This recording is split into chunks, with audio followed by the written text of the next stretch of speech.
وَالْعَصْرِ إِنَّ الْإِنسَانَ لَفِي خُسْرٍ إِلَّا الَّذِينَ آمَنُوا وَعَمِلُوا الصَّالِحَاتِ وَتَوَاصَوْا بِالْحَقِّ وَتَوَاصَوْا بِالصَّبْرِ. The previous surah said, أَلْهَاكُمُ التَّكَاثُرُ حَتَّى زُرْتُمُ الْمَقَابِرِ. You were deluded by your want of having more and more and more, which was a loss.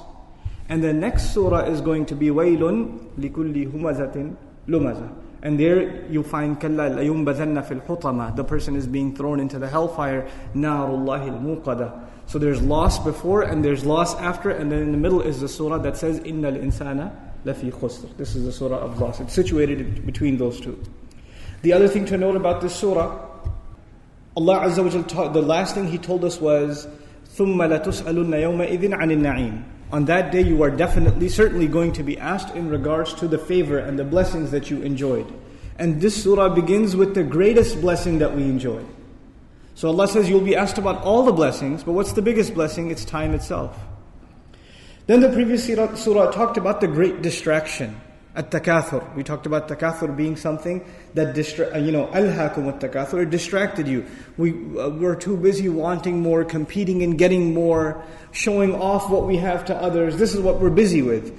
But the previous surah didn't tell us what are you distracted from. Usually Allah says, لا تلهكم أموالكم ولا أولادكم عن ذكر الله. Don't let your money and kids distract you. But He doesn't stop there. He says distract you from the remembrance of Allah. There's a from. But there was no from in the previous surah. What are we being distracted from? That's the question that's left open. And in this surah we find, what is it that most human beings are distracted from and they don't do? إِلَّا الَّذِينَ آمَنُوا وَعَمِلُوا الصَّالِحَاتِ وَتَوَاصَوْا بِالْحَقِّ وَتَوَاصَوْا بِالصَّبْرِ. When we go into the detail and these lessons of this last ayah of Surah Al-Asr, we'll find this is what most human beings are not concerned with. We're preoccupied with other things. They're distracted from this task. And this is the only task that can save them from loss. Subhanallah. The central term in the previous surah, the central term was takathur. And the central term of this surah is actually khusr, loss. At-takathur means to gain and want more and more and more. Khusr literally means to lose your most essential assets. We find this surah is also very similar in many respects actually to Surah Al-Teen. And in that surah Allah Azza wa Jal says, إِلَّا الَّذِينَ آمَنُوا وَعَمِلُوا الصَّالِحَاتِ فَلَهُمْ أَجْرٌ غَيْرُ مَمْنُونَ. Famous surah, right? إِلَّا الَّذِينَ آمَنُوا وَعَمِلُوا الصَّالِحَاتِ.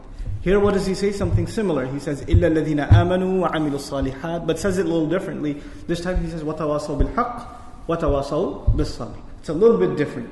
Here also there's mention of the human being, al-insan, إِنَّ الْإِنسَانَ لَفِي خُسْرٍ.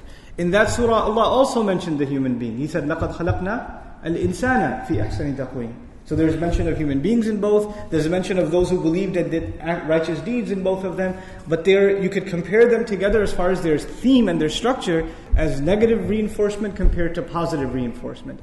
But when you combine the two lessons together, you learn some very remarkable things. There Allah said the human being is created in the best possible form. Here He said, roughly translated, every human being is in a state of loss. If he's created in the best possible form, then why would he be in a state of loss, right? Then it's a tragedy that you're even qualified to be successful, and yet still you ended up being a loser. You still ended up losing. So Allah Azza wa Jal did not tell us that the human being is in loss first. He told us the human being is qualified to be successful first. And it's his own failure that leads him to become of those who have lost. إِنَّ الْإِنسَانَ لَفِي خُسْرٍ. This comes later on, but that declaration is earlier. In this surah, Allah Azza wa Jal mentions 4 things at the end. You all know this. إِلَّا الَّذِينَ آمَنُوا وَعَمِلُوا الصَّالِحَاتِ وَتَوَاصَوْا بِالْحَقِّ وَتَوَاصَوْا بِالصَّبْرِ. 4 things. But 3 of those, or 2, the last 2 things that are tawasi over and over, وَتَوَاصَوْا بِالْحَقِّ وَتَوَاصَوْا بِالصَّبْرِ, they're both actions. Roughly translated, they are communicated as enjoying the truth, to enjoying perseverance. That's how an average translation addresses the subject matter of وَتَوَاصَوْا بِالْحَقِّ وَتَوَاصَوْا بِالصَّبْرِ. But they're actions. What's the ayah? What's the part of the ayah before that? وَعَمِلُوا الصَّالِحَاتِ. They do good things. They act right. They act out righteous deeds. Isn't that also actions? So Allah Azza wa Jalla mentions iman, which is thing inside of you. It's not outside, it's on the inside. Then he mentions amal wa amilu salihat.